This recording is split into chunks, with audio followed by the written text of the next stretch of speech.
And welcome into Morning Brew with Jaffe and Razor, a legit morning brew, as Razor and I made the decision, along with RC, I think the right decision, to not record immediately after the Nashville Predators game, the game that saw the Boston Bruins lose 4-0, empty net goal, made it 4-0. A lot to talk about from that game. But more importantly, Razor, we're just going to talk about where we're at with this team that has gotten off to what I would call a very inconsistent start. Before we get to that, I'll tell you what isn't inconsistent is Fazenda Coffee. They are always consistent with the product that they deliver, including the Morning Brew Blend. The Morning Brew Blend can be found at Shaw's and Star Markets in the greater Boston area. And go to fazendacoffee.com/morning brew if you want to order the brew blend for your home or any one of their other umpteen, I don't even know how many it is now, other different blends from light roast to very dark roast. Fazenda Coffee has got you covered. fazendacoffee.com/morning brew. And as a reminder, these fancy hats that we are wearing should be in. In fact, that's one of my calls today to see if the rest of them have come in. I know some have been done. And Fazenda Coffee is going to be a big distribution point for us. So we thank them for that. All right, Razor. Partner, I'm glad we didn't do it after the game. It would have been 1 a.m. start. I don't know if the alarm would have gone off for you and RC. RC, I don't know if you were sleeping or not then. I'm going to assume Razor was at 1 in the morning. Sound asleep. Sound asleep, absolutely. I think I'm getting a smile from RC behind the curtain as well on that. Not a great game. I'm not going to question effort, but I'm going to question execution. There were some moments of goodness, as I like to say, Razor, some, but nowhere near enough. And they didn't match the desperation or the possession of the Nashville Predators, who came into the game winless in 5. And now the Bruins are 3-3-1, which isn't awful, but it feels like between the Utah game and this game that they left valuable and very obtainable points or attainable points on the table.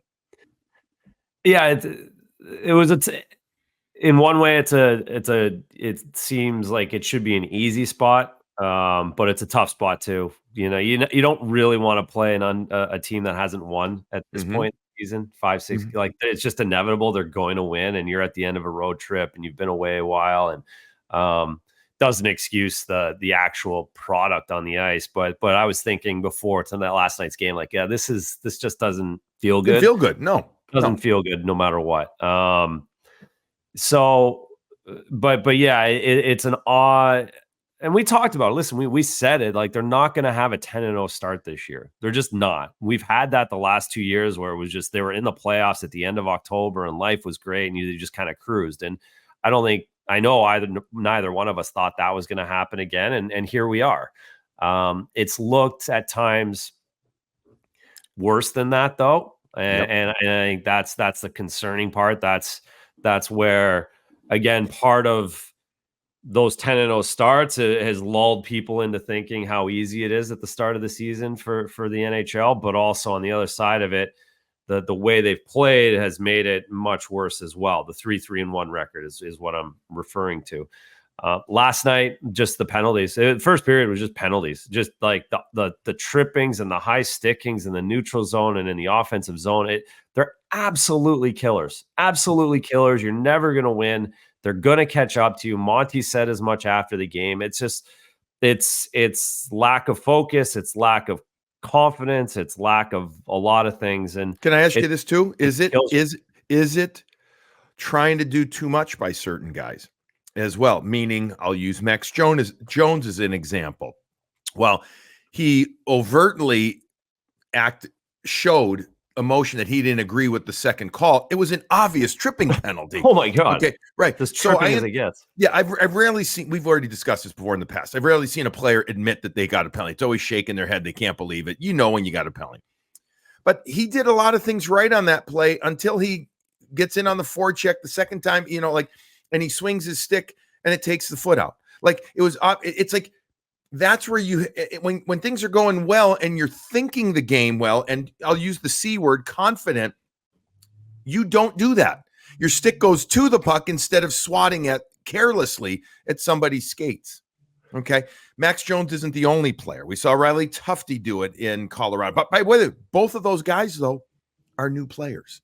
Are they trying to do too? Are they trying to show so much that they belong that they're not thinking that they're doing instead of like playing the game the right way? I don't know. I am not coming up with any excuse because Razor, when you lead the league, albeit they're tied now, I think it's with San Jose with times shorthanded. You don't want to be tied with San Jose for anything. But right? Thank you. Okay, that's the worst indictment. That I'd rather them be last on their own than tied with San Jose because that's telling. That's very, very telling.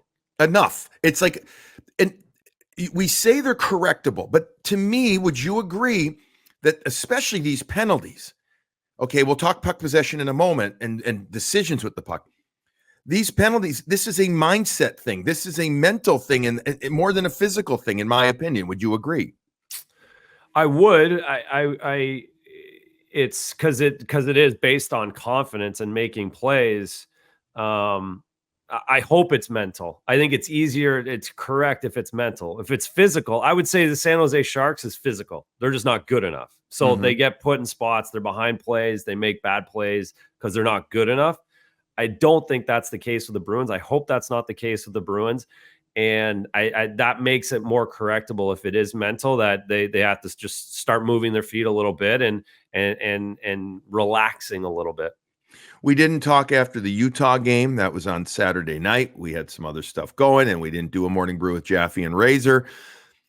I was disappointed, very disappointed by the Nashville game. Again, not that they lost, but kind of like how they lost. Maybe that's the thing. But in Utah, I know they get a point. I don't feel like that was a good point, though, Razor. They're up 1-0. They have some other opportunities to make it 2. They can't extend the lead. They get an unbelievable performance from Jeremy Swayman. I mean, he was Swayman-esque that we had gotten used to seeing last year. And the players in front of him don't reward him, so to speak. They don't pick him up. And here you're playing a team that is very much impacted by 2 major injuries on their back end. They're playing a very inexperienced, nowhere near as good a blue line as it could have been. And they don't take advantage of that. And while I understand it's still a point, I don't find it a good point.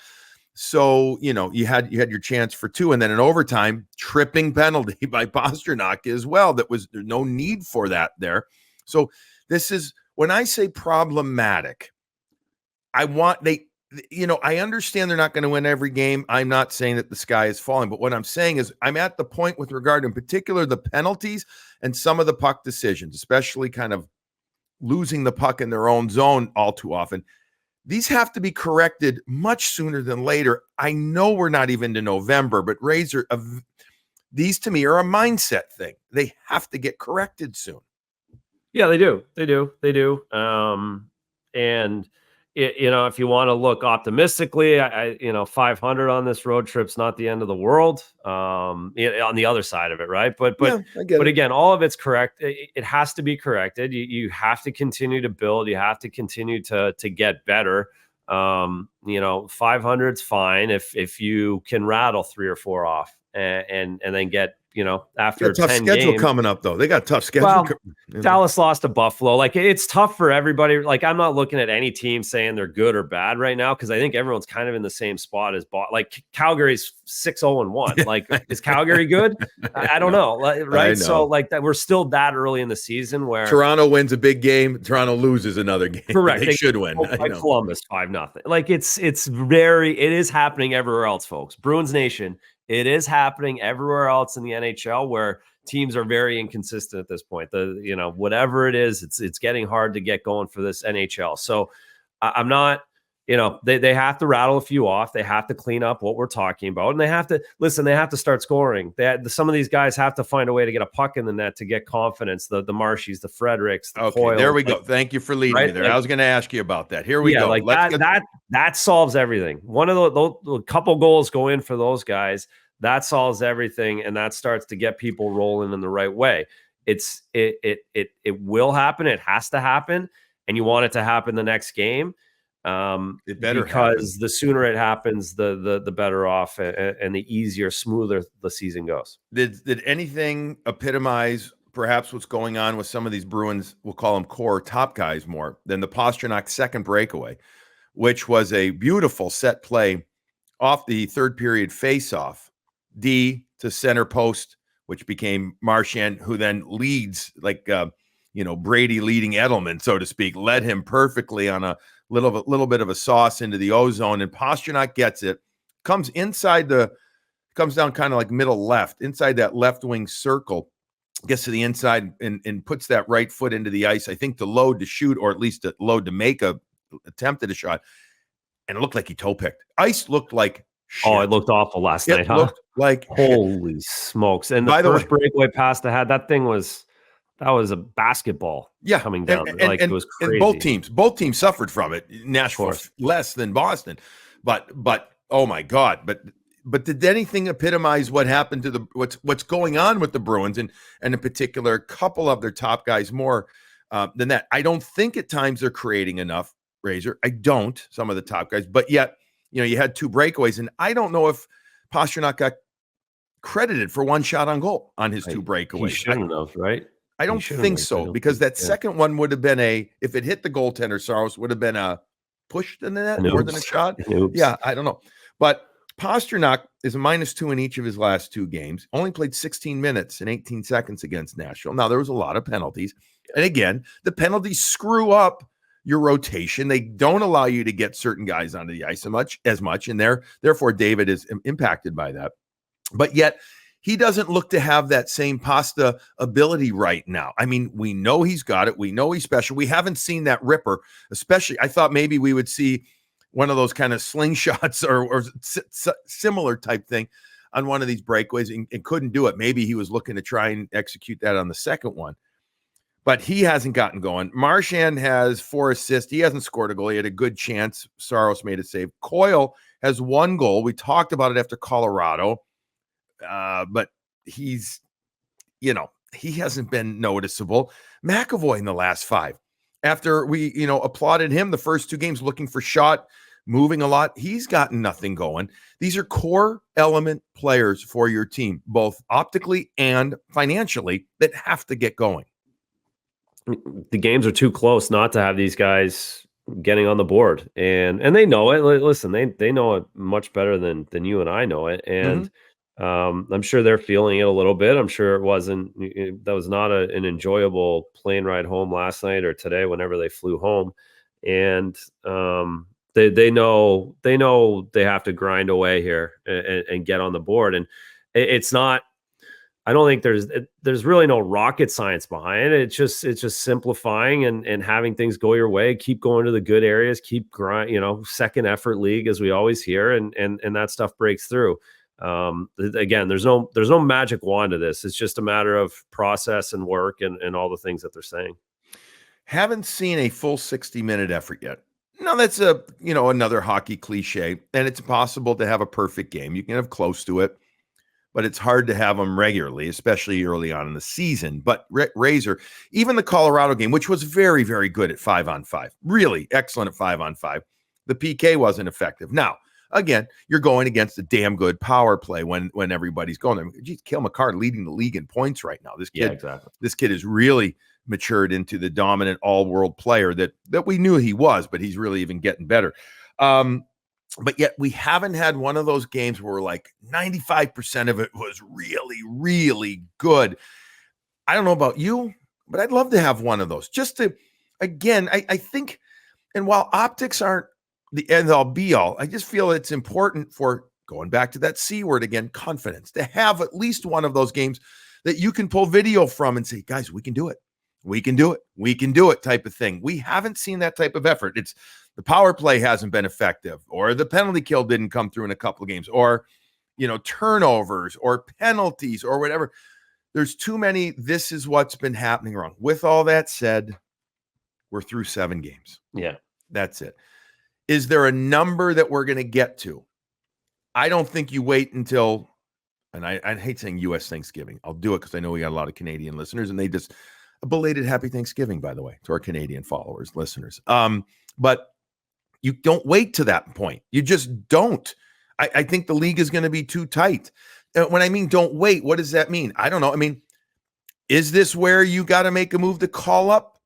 I'm throwing, and we already got a shitload of questions about Fabian Lysell, so we'll get it kind of out of the way right now. Is that where we're at? Is this all right, time to send a couple of guys down, or at least attempt to? You might lose one to waivers. Not sure you would right now. And you try and call up Lysell, or you clear money and you sign Tyler Johnson. Are we at that point? I know it's early, but Razor, are we at that point?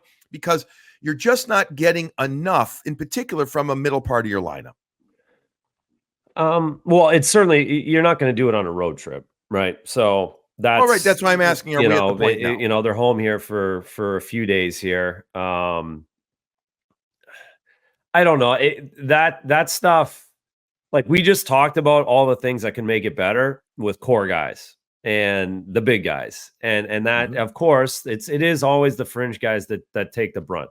Believe me, I was that guy. I've been that guy. I played with a million of those guys that when the big guys suck, they get sent down. That's how hockey works. Right. It's unfortunate, and that so that possibly could happen. I'm not convinced that that's the Bruins way. That's Don's way of just knee jerk. This needs to happen right now. I think they're trying to lean on the core guys. But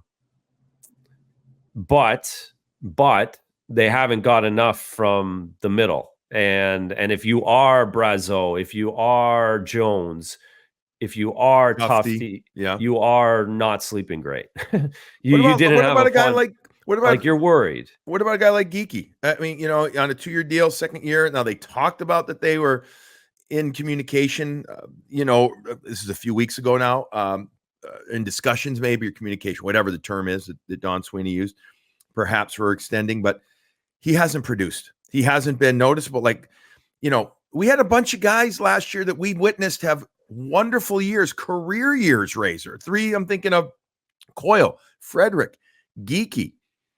And Bruins haven't gotten enough from them. I thought, and I'm going on the old tangent right here. I thought that the best that Trent Frederick looked was with that Colorado game when he was with Marchand and Coyle. And I know we've seen different lines since then. I'd like to see that line put back together. I would. I don't know. I just think we've got to start seeing more from Trent Frederick. And I think that position with those guys put him into that elevated his game more. But those 3 guys all had career years last year, and we haven't seen that same style so far this season, partner. No, and it gets, again, it's early, but it does start to get more difficult if you haven't had a good start to get those career numbers again. And we talked about them needing those kind of numbers again, if not building on them for the Bruins to find offense. So that's why the offense has gone dry a little bit, is those guys, and that hasn't been the case. So Geekie's not going anywhere, but Geekie has definitely found. I mean, he sat out a game that didn't happen last year. Once he got cooking, he wasn't put on the bench. Right. He got, so obviously there's messages being sent to him, and he's got to turn his game around, because it is vital that he gets scoring, gets a shot off, gets to the front of the net, can, played on the power play last year. So right. He does need to get going. He's not going anywhere, but that's certainly, he's had messages sent to him, like Brazeau, like Tuff, like those guys have. Yeah. I'm wondering if, now that they are coming back from a road trip, and if they might take the chance and try and send some guys to the American League. I think they might. And I get what you're saying about it's not the Bruins way, but on the other hand, if the guys aren't playing a lot here and they're home for 5-6 days, they got a game Thursday, Saturday, and then Tuesday, I believe, those 3. You can also send a guy down, and it does kind of also send this. It's a dual purpose. Go play and earn your way back, and also it sends a message, I think, to others as well. And it wouldn't surprise me. Now the question is, do they call up somebody else? I don't know.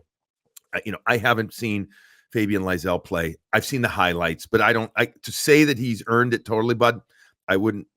I don't know about you. I'm not educated enough to say he's absolutely. Now he's got skill. We know that, but we didn't see enough in training camp. However, has he done enough? I guess we'll find out. The eyes of the Bruins, their management will tell us that if he's ready to be called up. And then the flip side or other side, do they have enough with the salary cap room with Tyler Johnson? And is that the thing? He seems to be very okay hanging out, waiting right now and doing that. Yeah, I wish I knew the numbers better. And I don't mean like the straight numbers. I mean the numbers for the deadline and what the idea is, and trying to save a couple million or get a $2 million player on March 1st, whatever those numbers are, and that has to be impacting Tyler Johnson. But the fact, again, we've talked about it a few times already. He's still here. He's still practicing. He's still around. Makes you continually assume that something will get done. I got to imagine that he has an opportunity here at some point sooner than later, and he does.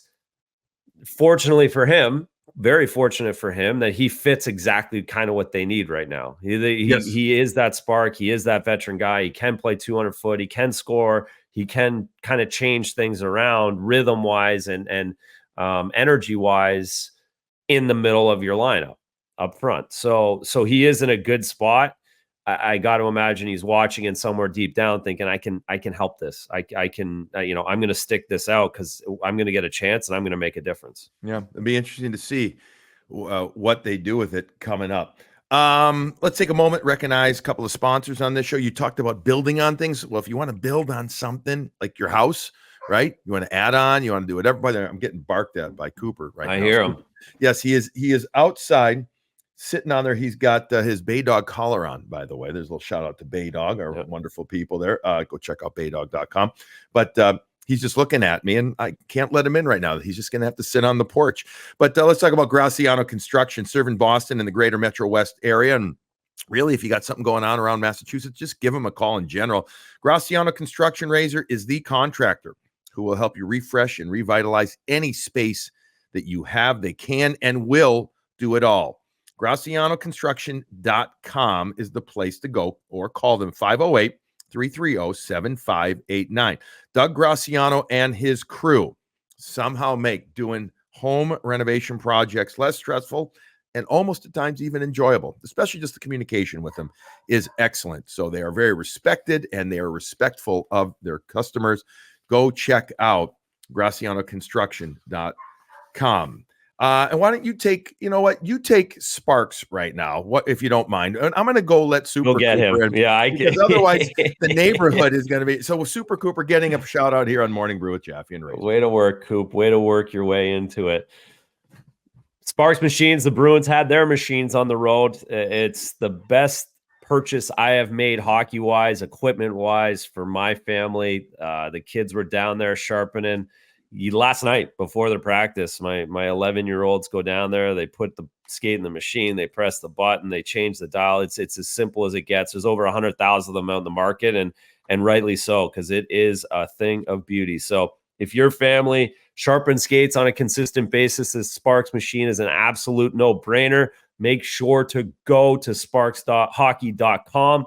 Use the code BREW50 for $50 off your new machine. I cannot recommend it enough for any hockey family out there. Outstanding job. Which, by the way, this is you're kind of like, your co-host here, but speaking of outstanding, I think you're going to do an outstanding job co-hosting, not even co-hosting. You're going to be the host. What are they calling it? It's altcast, right? It's not unobstructed views. Unobstructed views. Yes. Yes. So that's going to Thursday. be. We'll see. I am nervous about. I'm taking a lot of cues from you and notes from, and thinking about a lot of questions that I need to ask those two guys. If you really want to screw up, take cues from me. So I fly by the seat of my pants. So yeah, Razor folks is going to be doing this unobstructed views allcast on Nessun Plus. I'm actually doing ringside on Thursday night. I actually have done. I don't know about hundreds. I've done easily 100 games. I don't know if it's 100, but between NHL radio and the old Versus. Remember when you were playing, I was with Versus and I was doing between the benches all the time. So it's going to be fun to be back down there. I've done it 2 or 3 times for Nessun, but I got a couple of ringsides coming up and you'll be up back in the booth and et cetera, et cetera. So anyways, we're all doing some different things. Check out. Yes, we are. Check that out. All right. So we just kind of touched on the middle six. I had some of that down, just scratched out as well, the Brazos, et cetera. I mean, quickly, let's play this before we get to, I got a bunch of questions that we're going to get to, and we'll wrap up this morning brew with Jaffe and Razor. I mean, lines. this has been a conundrum. You're still keeping the Kastelik line together. By the way, I'm playing them as a third line. Montgomery talked about it the other day. I'll give them 14 to 16 minutes now. Why not? Why not? They've earned it. Give it to them. So whoever doesn't earn it, unfortunately, it could be some guys that you think should be playing more, aren't going to get it. But I still think I'm going to go back. I'm going to try Marchand, Coyle, and Frederick again. I just like that line. I did. They played him for one game, and I'd like to see it again. I mean, the issue then becomes is who do you put with Matty Poitras? Or do you put him on the right side, I guess, with somebody? I don't know. I don't know if it works. If you're going Zacha, Lindo, and Pasternak, if you go back to that, then Poitra's got to play the middle. If you don't put Frederick with Marchand and Coyle, I guess you could put him in the middle and create a big line, right, of some other guys. And then you put Poitras on the right side with Marchand and Coyle. So it's a bit of a quandary, I think, right now, because nothing seems to be jumping out and grabbing it. Correct. That's the issue, right? It for me, the lines are somewhat irrelevant in that no one's jumping out and taking any of these spots or anyone showing that, you know, they have chemistry with another player other than the fourth line. And that's like, I think it kind of proves what we're talking about is like, yeah, they're the third line. And it's because they've played so great. They're together. They stay together. That's so obvious. When it isn't obvious, it's because there's not enough good individual play. And that's kind of where we're stuck right now. That's where the coaches are stuck. They're trying to move things around, but when no one's really stepping out and showing, then it's hard to really know what to do. And that's where I'm at. I don't know. Does Poitras go on the right? Does Frederick go on the right? Like, they haven't been good enough, you know, collectively or individually to really have a good feel for that. And until we see a little bit of chemistry, some offensive zone time, a few good, like you said, even just a period of consistent shifts from three players that play together. Until we get that, it's really hard. And I think going back to the penalties again, that's made this very difficult as well, because you haven't played more than two shifts. Like, they switched the lines for the Nashville game and no one plays with each other the entire first period. They don't even get two shifts together to really know where they're at, because they're killing six minors. And that just makes it hard. And then you get to you're down. So then you start playing your offensive guys and you move those lines. It's been really difficult to understand what the line combos are because of the play and the penalties. Yeah. And the NHL is not the most, any pro sport league, Razor, it's not the most patient league unless you are completely rebuilding, like a San Jose, like a Chicago, and then you do things very, very differently. So you rarely see things stay together for more than two games if it's not going well. Yeah. But I go back again. I mean, I don't know. You can't just play three lines all the way, but if you can find three lines at least to get going, and then whoever's not going, make them the fourth line for that game, I guess. But let's take a couple of questions, comments. Austin Kluber talks about, let's see, Austin's, Ice Klubes is his handle. Marchand seems to be fighting it a bit. Is this just coming off of multiple surgeries and needing reps to get back to normal, or is the start of a decline due to age? I'm going to go with the first. I'm going to go with the former, that this is still coming off the injuries. Still definitely would love to see him shoot more. I thought he had a good look again. He did have a good look. We'll call it. It wasn't a full breakaway, but it was a nice coming down the right side shot that Saros, who has not played well this year at all, he played well. He did. He played well on Tuesday night, Razor. Making a shot, getting the shutout win. But I'm not ready to say it's the decline age thing for Brad Marchand just yet. I'm not. I was always going to give him through the month of October into November to really get going. That's my take. Yeah, no question. He talked about it, not training, not skating till middle of August. So he's barely 2 months into what would usually be a 4 or 5 month process here. So of course he has to ramp up. You don't get 5 months during the regular season like you do in the off season, but I'm giving him a couple more weeks to get the compete and the hands and the legs that he wants. Maria Watertown, our friend Maria, the recent road trip exposed some flaws for the Bruins. She says a lack of speed and scoring balance. Is this potentially correctable with the current personnel? I go back to the early in the show. Think so, hope so, but needs to be proved, right? It needs to be shown right now. Don't think they have found their best mix yet, Maria. Obviously. And at times, their connectivity, I don't know, they feel a little disjointed to me, partner. Would you agree with that? Yeah, I feel like they're making the game so much more difficult than it needs to at times. The backhand plays in the middle, like I That's get maddening. it. That's maddening. 2 years ago, I get it. They won 60 games. Everything was perfect. They were all on the same page. But again, it didn't work in the playoffs. It didn't work because Florida took advantage of them making plays like that and exploited it.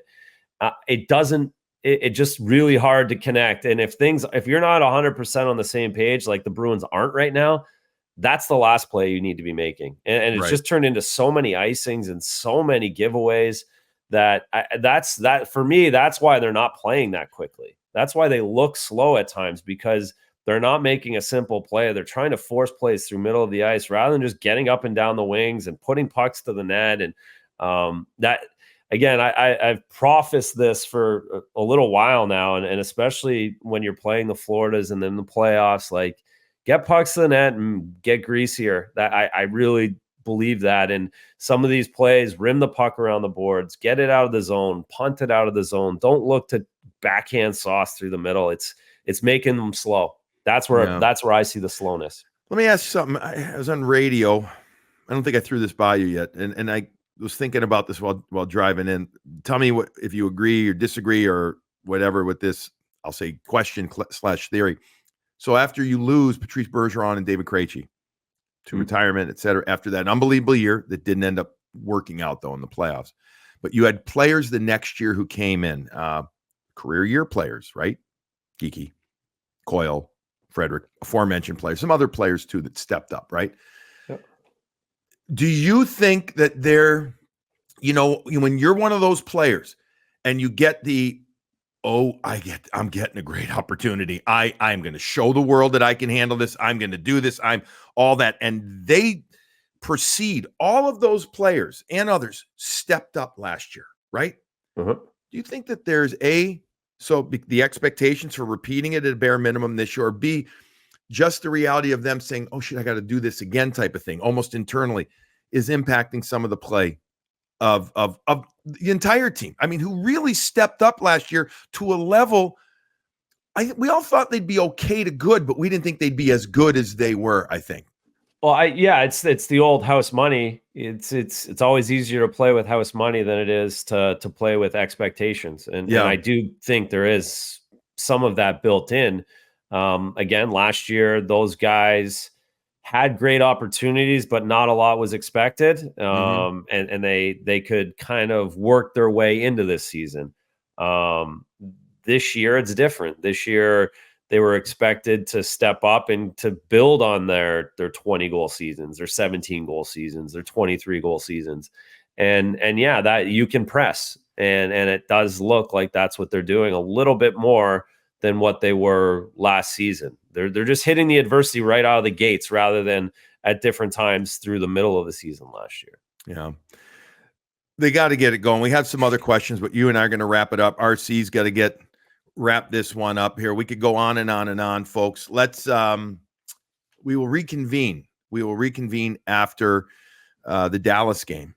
So we will do another show after the Dallas game. We will talk more. Let's see what happens, and we'll have more questions we can take, et cetera. But we're a little bit of a time constraint today with what we've got going on. So, folks, I hope you understand that. Thank you for participating.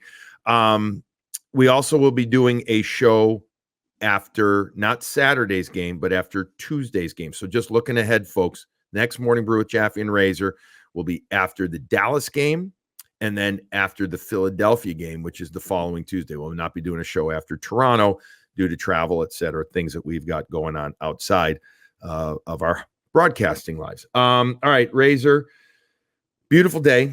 I actually think I think I'm going to take the lawn down. I think it's that time to, I've kept it high, and now as we're getting ready, it's one more day of nice today. I think it's a good day to take it down another half an inch or so and start winterizing it. And time to go fight with City Hall over the water bill. That's the other thing. Yeah. So that's on my docket today. I don't know about yours. That is a full day. I'm completely stuffed. I am screwed on that one right there. But yeah, that will be a full day. All right, folks. The Bruins lose to Nashville 4-0. They end the road trip 1-1. They get set to take on the Dallas Stars. Many people have them as one of the favorites to make it to the Stanley Cup out of the Western Conference. A really good team who should come in, you would think, snarling a bit after losing to the Buffalo Sabres. Meanwhile, the Boston Bruins come home after losing to Nashville. They should be snarling as well. They should have the fangs out after losing that game and giving up the extra point in Utah. Only time will tell. We will talk to you after that game. RC, thanks for making it happen from behind the screen. We appreciate it greatly, folks. Thank you for listening. Everybody, go, please have another cup. Enjoy it. You deserve it. We'll be back with you after Thursday's game.